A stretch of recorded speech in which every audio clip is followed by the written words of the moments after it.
Hi, I'm Nicole Lorig with HomeSmart Lifestyles here in Queen Creek, Arizona. As an Arizona realtor, I love helping people navigate the home buying and selling process. And one big part of that is making the most of your due diligence period.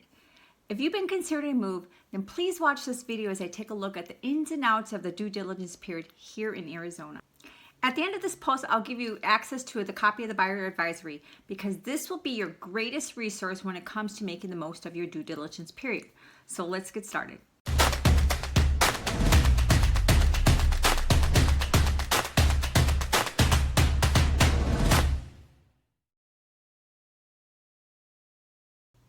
Before I get started, I want to give you a little disclaimer. Due diligence period varies from state to state, and I'm going to stick with what I know. So in this video, we'll be talking about the due diligence period in Arizona and what we typically see here. In addition, you may hear due diligence period and inspection period used interchangeably, so I will do the same thing in this video. First things first, what is due diligence period? The due diligence period is a time period in which a buyer is given the opportunity to have experts inspect the property, examine the title, and review leases to determine whether the property matches the buyer's needs. If the buyer finds objectionable conditions, they typically have the right to withdraw from the purchase prior to expiration of the due diligence period. What the heck does that mean?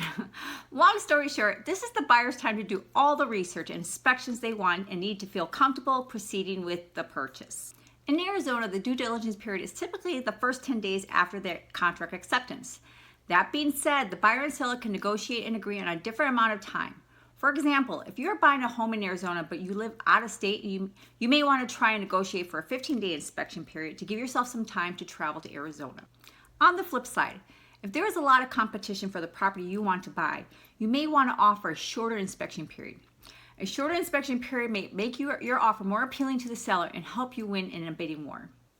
Remember that during this time, the seller has taken their home off the market. So it's time to roll up your sleeves and get to work. What does that mean? One thing I want to make very clear is that the due diligence period is not a free look time for buyers. As a buyer, this is the time for you, your realtor, your inspectors, your lender, your title company to put in some serious work to ensure you want to proceed with this purchase. Why is the due diligence period so important? This is the time for the buyer to decide if they want to proceed with the purchase of the home without penalty. And by without penalty, I mean that the buyers can cancel the contract during the due diligence period and still get their earnest money back. If the buyer cancels outside of the due diligence period because of something that should have or could have been discovered during the due diligence period, there is a chance that their earnest money will be given to the seller. This time period is designed to allow buyers to do any research they are not able to do prior to making an offer on a home, like inspections, which typically cannot be done until you are under contract. So what should you do during your due diligence period? First, let me talk to the buyers. Buyers, if I had one piece of advice, it would be to read the buyer advisory.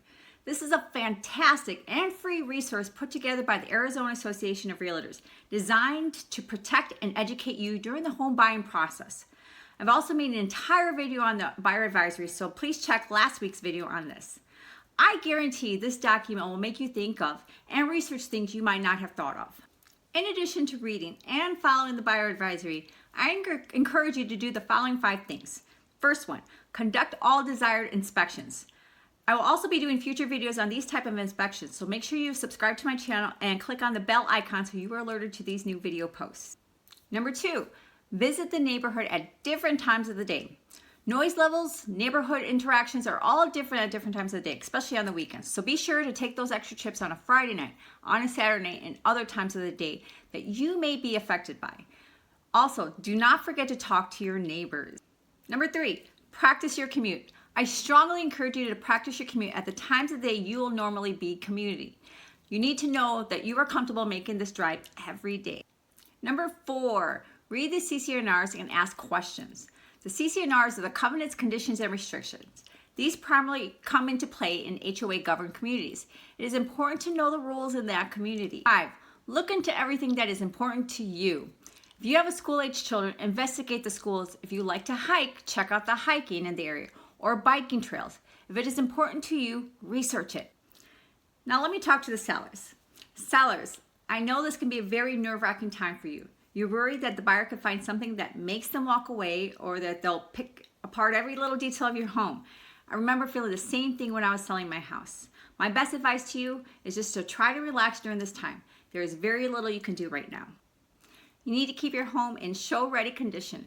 Ensure you give the buyer reasonable access to your home to conduct any necessary inspections and answer any question to the best of your ability.